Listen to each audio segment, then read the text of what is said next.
Vamos a sumergirnos en 3 siglos que lo cambiaron todo. 3 siglos que transformaron un puñado de reinos medievales en el primer imperio global y que de hecho sentaron las bases de la España actual.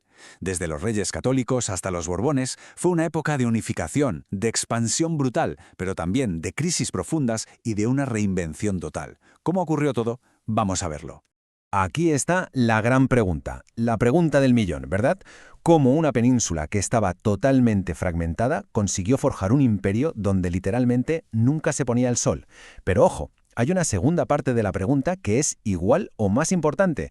¿Cuál fue el precio de ese poder sin precedentes? Pues venga, vamos a desglosarlo. Perfecto, pues esta va a ser nuestra hoja de ruta. Primero veremos cómo nace esa potencia.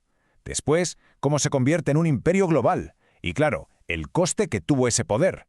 Luego nos meteremos en la crisis que lo cambió todo, para terminar con las lecciones que podemos sacar de estos 3 siglos de historia. Venga, pues arrancamos por el principio. El nacimiento de una potencia. ¿Cómo se pasa de ser un auténtico mosaico de reinos medievales a una monarquía unificada y con unas ambiciones europeas enormes? Vamos a verlo. Mirad, para entenderlo todo hay que empezar por aquí. Este era el mapa a finales del siglo XV. Un puzzle de 5 reinos totalmente independientes. Castilla, Aragón, Portugal, Navarra y, ahí al sur, el último reino musulmán, Granada. Y el primer paso para cambiar esto, el que lo empezó todo, fue un matrimonio, pero no un matrimonio cualquiera, sino uno súper estratégico, el de Isabel de Castilla y Fernando de Aramón. Pero claro, con un matrimonio no bastaba.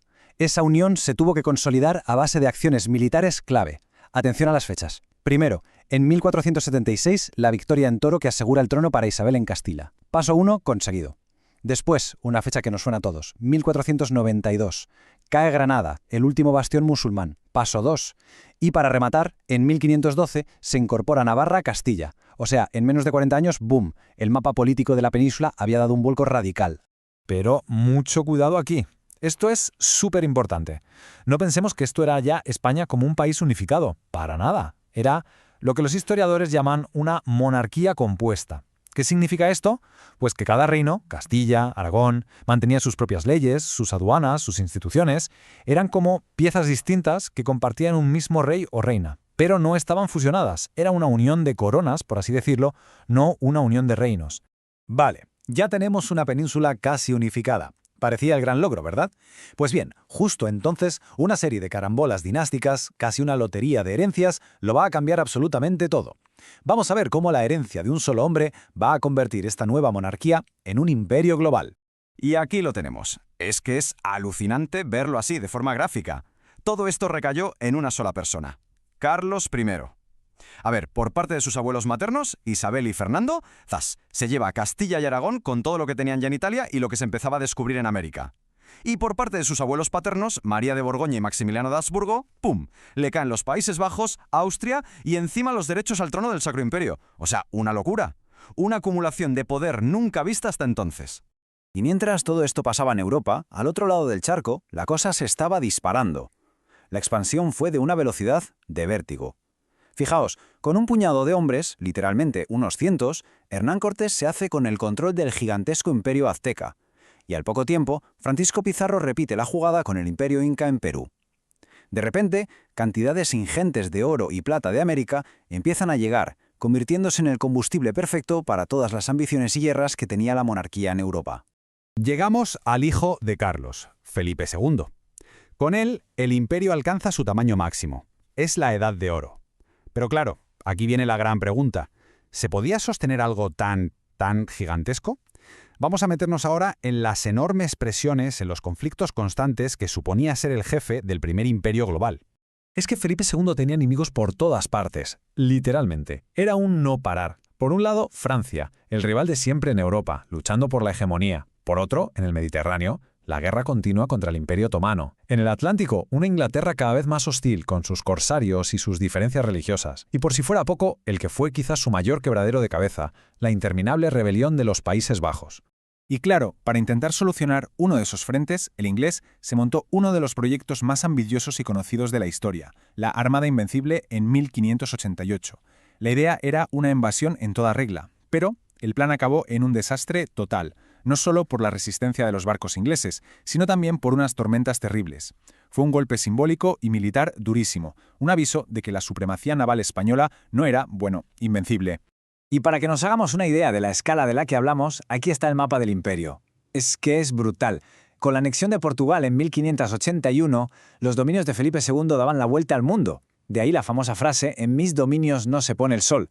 Sonaba muy bien, pero la realidad es que defender todo eso, desde Filipinas hasta América, pasando por Flandes, era una sangría económica y militar, un esfuerzo sencillamente agotador. Claro, tanto esfuerzo, tanta guerra, tanto gasto, al final pasa factura. Y vaya si la pasó. Entramos en el siglo XVII, que fue una época de crisis profundísima. Pero como suele pasar, de las grandes crisis también nacen grandes cambios. Fue el germen de una transformación total de la monarquía. Esta cronología es que parece la crónica de una tormenta perfecta. Se juntó todo. En 1609, la expulsión de los moriscos, que fue un palo demográfico y económico brutal. Poco después, España se mete de lleno en la Guerra de los 30 años, que fue una auténtica trituradora de recursos. Y para colmo, cuando se intenta que todos los reinos aporten por igual al esfuerzo de guerra, estallan rebeliones enormes en 1640 en Cataluña y Portugal, que de hecho acabaría consiguiendo su independencia. El golpe de gracia simbólico llega en 1648, con la paz de Westfalia. Es el fin de la hegemonía española en Europa. Se acabó. Y cuando parecía que no podía ir peor, llega el golpe definitivo. El rey, Carlos II, muere sin dejar heredero. Y eso desata una guerra a nivel europeo por el trono español, la Guerra de Sucesión. El resultado lo vemos aquí, en este antes y después que es clarísimo. A la izquierda, todos los territorios europeos de los Austrias. A la derecha, lo que queda tras el Tratado de Utrecht de 1713. Se perdieron todas esas posesiones en Italia y Flandes.